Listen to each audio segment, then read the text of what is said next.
ಮೈಸೂರು ನಮ್ಮ ಅಭ್ಯರ್ಥಿಗಳು ಶಿವಮೊಗ್ಗ ಮತ್ತು ಮೈಸೂರು ಅಭ್ಯರ್ಥಿಯನ್ನು ನಾಮಿನೇಷನ್ಗೆ ಹೋಗಿದೆ. ಮತ್ತು ಅಲ್ಲಿ ಸಣ್ಣ ಪುಟ್ಟ ನಾಮಿನೇಷನ್ ಹಾಕಿದರು ಮೈಸೂರಲ್ಲಿ ಕೆಲವರೆಲ್ಲ. ಇಬ್ಬರು ಜೊತೆ ಮಾತಾಡಿ ನಿನ್ನೆ ನಾಮಿನೇಷನ್ ವಿಡ್ರಾ ಮಾಡೋಕ್ಕೂ ಹೇಳಿದ್ದೀನಿ. ನಿನ್ನೆನೂ ಕೂಡ 1 to 1 ಅವ್ರ ಜೊತೆ ಮಾತಾಡಿದ್ದೀನಿ, ಮೊನ್ನೆನೂ ಮಾತಾಡಿದ್ದೀನಿ. ಇಬ್ಬರು ಒಪ್ಕೊಂಡಿದ್ದಾರೆ.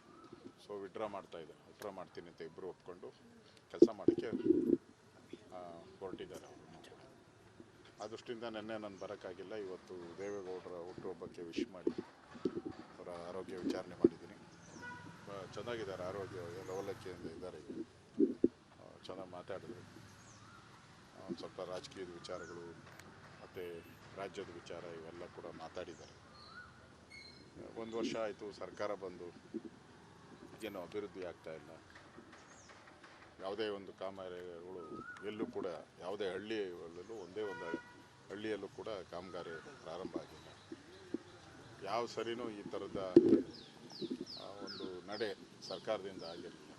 1 ವರ್ಷ ಆದಾಗ ಭಾಳಷ್ಟು ಕೆಲಸ ಕಾರ್ಯಗಳು ನಡಿಬೇಕಾಯಿತು, ಒಂದೇ ಒಂದು ಕಾರ್ಯನೂ ನಡೀತಾ ಇಲ್ಲ ಅನ್ನೋ ಬೇಸರವನ್ನು ವ್ಯಕ್ತ ಮಾಡಿದ್ದಾರೆ. ನಾನು ಕೂಡ ಅದಕ್ಕೆ ಪೂರ್ವವಾಗಿ ಮಾತಾಡಿ ಬಂದಿದ್ದೀನಿ. ಬಟ್ ಆರೋಗ್ಯವಾಗಿದ್ದಾರೆ, ವಿಶ್ ಮಾಡಿ ಬಂದಿದ್ದೆ.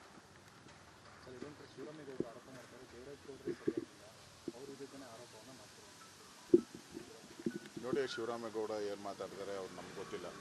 ಈಗಾಗಲೇ ನಮ್ಮ ಪಾರ್ಟಿಯ ಜನರಲ್ ಸೆಕ್ರೆಟರಿ ಅವರು ನಮ್ಮ ಪಾರ್ಟಿಯಲ್ಲಿ ಇಲ್ಲ ಅಂತ ಅನೌನ್ಸ್ ಮಾಡಿದ್ದಾರೆ. ಅದಕ್ಕೆ ನಮ್ಮ ಪಾರ್ಟಿಯಲ್ಲಿ ಇಲ್ಲದೇ ಇರೋರನ್ನ ಅವ್ರ ಬಗ್ಗೆ ನಾನು ಮಾತಾಡೋಲ್ಲ. ಈಗಾಗಲೇ ಅಶ್ವಥ್ ನಾರಾಯಣ ಅವರು ನಮ್ಮ ಜನರಲ್ ಸೆಕ್ರೆಟರಿ ಅವರು ಅನೌನ್ಸ್ ಮಾಡಿದ್ದಾರೆ ನಮ್ಮ ಪಾರ್ಟಿಯಲ್ಲೇ ಅಲ್ಲೇ ಅಂತೇಳಿ. ಆದರೆ ಈಗ ದೇವರಾಜೇಗೌಡ ಸ್ವತಃ ಹೇಳಿಕೆಯನ್ನು ಕೊಟ್ಬಿಟ್ಟಿದ್ದಾರೆ. ಅವರು ನನಗೆ ದುಡ್ಡು ಆಫರ್ ಮಾಡಿದರು, ಮತ್ತು ಅವರು ಅವರ ಹತ್ರ ಇರುವಂಥ ದಾಖಲೆಗಳನ್ನು ಬಿಡುಗಡೆ ಮಾಡಿದ್ದಾರಲ್ಲ, ಡಿ ಕೆ ಶಿವಕುಮಾರ್ ಮಾತಾಡಿರೋದು ಇವೆಲ್ಲ ದಾಖಲೆಗಳನ್ನು ಬಿಡುಗಡೆ ಮಾಡಿದ್ದಾರೆ. ನಾನು ದಾಖಲೆ ಬಿಡುಗಡೆ ಮಾಡಿದ್ರೆ ಸರ್ಕಾರನೇ ಬಿದ್ದೋಗ್ತೈತೆ ಅಂತ ಮಾತನ್ನು ಹೇಳಿದ್ದಾರೆ. ಅಂದರೆ ನಿಜ ಇಲ್ದಿದ್ದು ಇಷ್ಟೆಲ್ಲ ದಾಖಲೆಗಳನ್ನು ಅವ್ನು ಬಿಡುಗಡೆ ಮಾಡೋಕ್ಕೆ ಸಾಧ್ಯನೇ ಇಲ್ಲ. ನಿಜ ಇರೋದಕ್ಕೆ ಬಿಡುಗಡೆ ಮಾಡಿದ್ದಾರೆ. ಅದಕ್ಕೋಸ್ಕರನೇ ಅವನ್ನ ಹಿಡಿದು ಒಳಗಡೆ ಹಾಕಿರೋದು. ಇನ್ನು ಸೀರಿಯಸ್ ಆಗಿ ಅವನು ದಾಖಲೆಗಳನ್ನು ಬಿಡುಗಡೆ ಮಾಡೋಕ್ಕೆ ಹೊರಟ್ರೆ ಸರ್ಕಾರಕ್ಕೆ ಮುಜುಗರ ಆಗ್ತೈತೆ. ಲೋಕಸಭಾ ಎಲೆಕ್ಷನ್ಸ್ ಬೇರೆ ರಾಜ್ಯದಲ್ಲಿ ಎಲೆಕ್ಷನ್ ನಡೀತಾ ಇದೆ. ಅದುವರೆಗಾದರೂ ಅವನ್ನ ಒಳಗಡೆ ಇಡಬೇಕು. ಅವನೀಚೆ ಬಂದರೆ ದಿನನಿತ್ಯ ಅವನೊಂದು ದಾಖಲೆಗಳನ್ನು ಬಿಡುಗಡೆ ಮಾಡ್ತಾನೆ. ಮತ್ತು ಸರ್ಕಾರ ಯಾರ್ಯಾರಿಗೆ ಹಣ ಕೊಟ್ಟಿದೆ ಅನ್ನೋದನ್ನು ದಿನನಿತ್ಯ ಮಾಧ್ಯಮದಲ್ಲಿ ಬರ್ತದೆ. ಈ ಮಾಧ್ಯಮದಲ್ಲಿ ಬರೋವಂಥದ್ದನ್ನೆಲ್ಲ ಸ್ಟಾಪ್ ಮಾಡಬೇಕು.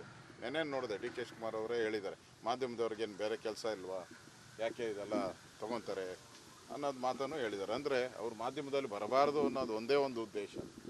ಆ ದೃಷ್ಟಿಯಿಂದ ಅವನ್ನ ಬಂಧನ ಮಾಡಿ ಒಳಗಡೆ ಹಾಕಿದ್ದಾರೆ. ಅವರು ಆರೋಪ ಮಾಡಿದ್ದಾರೆ, ಪೆನ್ ಡ್ರೈವ್ ಕುಮಾರಸ್ವಾಮಿ ಅವರು ಕೊಟ್ಟರು ಅಂತ ಹೇಳಬೇಕು, ಜೊತೆಗೆ 100 ಕೋಟಿ ಆಫರ್ ಮಾಡಿದ್ದಾರೆ, 5 ಕೋಟಿ ಅಡ್ವಾನ್ಸ್ ಕೊಡಕ್ಕೆ ಬಂದರು, ಮೋದಿ ಅವ್ರಿಗೂ ಕೂಡ ಕಳಂಕ ತರಬೇಕು ಅನ್ನುವಂಥ. ಅವ್ರು ಏನೇನು ಹೇಳ್ತಾ ಇದ್ದಾರೋ ಸತ್ಯ ಇದೆ ಅಂತ